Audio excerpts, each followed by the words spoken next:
शहर कांग्रेस कमेटी मसूरी ने उप जिलाधिकारी के माध्यम से राष्ट्रपति को ज्ञापन प्रेषित कर मांग की है कि देश के संवैधानिक संरक्षक होने के नाते नेशनल हेराल्ड मामले में हस्तक्षेप कर केंद्र सरकार को सत्ता के दुरुपयोग रोकने हेतु दिशा निर्देश दिया जाए। ज्ञापन में कहा गया है कि केंद्र सरकार राजनीतिक प्रतिशोध और द्वेष की भावना से प्रेरित होकर सरकारी एजेंसियों का दुरुपयोग करते हुए विपक्षी दल के नेताओं का उत्पीड़न किया जा रहा है, जिसकी कांग्रेस घोर निंदा करती है। कांग्रेस पार्टी के वरिष्ठ नेता व पूर्व राष्ट्रीय अध्यक्ष राहुल गांधी के खिलाफ प्रवर्तन निदेशालय की कार्यवाही इसका उदाहरण है। इस अवसर पर कांग्रेस के वरिष्ठ नेता और पूर्व विधायक ज्योत सिंह गुनसोला ने कहा कि भाजपा सत्ता के नशे में चूर होकर राजनीतिक द्वेष के कारण कांग्रेस के वरिष्ठ नेताओं पर गलत तरीके से कार्यवाही कर रही है, जिससे देश में अस्थिरता का माहौल पैदा हो रहा है। उन्होंने कहा कि कांग्रेस पार्टी लगातार मजबूती के साथ इन कृत्यों के खिलाफ प्रदर्शन करेगी। शहर कांग्रेस अध्यक्ष गौरव अग्रवाल ने कहा कि भाजपा का दोहरा चेहरा सामने आ गया है और जिस प्रकार से सरकारी मशीन जियो का दुरुपयोग भारतीय जनता पार्टी द्वारा किया जा रहा है, उससे देश में भाजपा के खिलाफ लगातार आक्रोश पैदा हो रहा है। उन्होंने कहा कि कांग्रेस के राष्ट्रीय नेता राहुल गांधी भाजपा द्वारा षड्यंत्र के तहत फंसाने की कोशिश की जा रही है, इसका कांग्रेस पार्टी लगातार विरोध कर रही है। ये आज भारतीय जनता पार्टी का दो-मुखी चेहरा आज सामने आ गया है।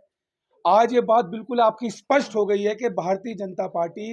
नरेंद्र मोदी, अमित शाह को विपक्ष की आवाज पसंद ही नहीं है। जो उनके खिलाफ बोले, जो अन्याय के खिलाफ बोले, आज उन्हें वो आवाज अब पसंद ही नहीं है। आज हमारे राष्ट्रीय नेता राहुल गांधी जी, जो पिछले 8 साल से आंख मिलाकर नरेंद्र मोदी जी, भारतीय जनता पार्टी की गलत नीतियों को, उनके गलत रवैयों के खिलाफ आवाज उठा रहे हैं। आज जितने आपके संवैधानिक आपकी संस्थाएं हैं, ईडी हो, सीबीआई हो, इलेक्शन या कमीशन हो, आज भारतीय जनता पार्टी ने उन्हें अपना हथियार यह बना रखा है, अपने टूल यह बना रखे हैं और उन हथियारों से वो विपक्ष के नेताओं को ये परेशान कर रहे हैं, उनकी आवाज दबाने की कोशिश कर रहे हैं। पर आपके माध्यम से मैं आज ये बोलना चाहूंगा कि यह कांग्रेस एक बहुत जिम्मेदार विपक्ष है और हम सब एक एक कांग्रेस का यह कार्यकर्ता अपना नेता राहुल गांधी जी के साथ खड़े हैं और विपक्ष की आवाज ना बंद होगी, ना कुचली जाएगी, उल्टा और ज्यादा भारी आवाज, भारी संख्या, भारी या मात्रा में हम भारतीय जनता पार्टी की या गलत नीतियों के खिलाफ आवाज उठाते रहेंगे। किसी भी देश के लिए इन व्यवस्थाओं का दुरुपयोग करना कहीं भी न तो न्याय संगत है और ना तर्क संगत है। आज पूरी दुनिया इस कृत्य को निंदनीय कृत्य इसलिए बता रही है कि जब नेशनल हेराल्ड का और यंग इंडिया का 2016 में केस जो है सारी सुनवाई के बाद ड्रॉप कर दिया गया था, तो उसको 2022 में फिर अनावश्यक रूप से अस्थिरता, देश में अस्थिरता पैदा करने के लिए ईडी का दुरुपयोग करना पड़ा और ईडी समन करती है, राहुल जी को समन करती है, सोनिया जी को समन करती है, तमाम पदाधिकारियों को समन करती है। ठीक है, अगर उसकी न्याय की परिधि में ये आते हैं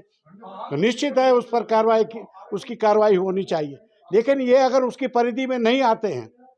अगर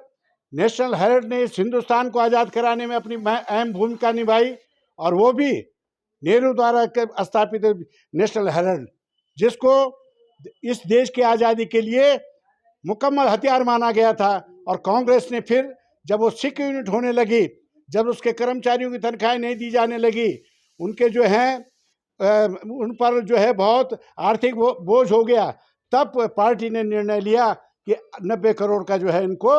आर्थिक सहायता प्रदान की जाए। वो भी सरकारी खजाने से नहीं है, वो भी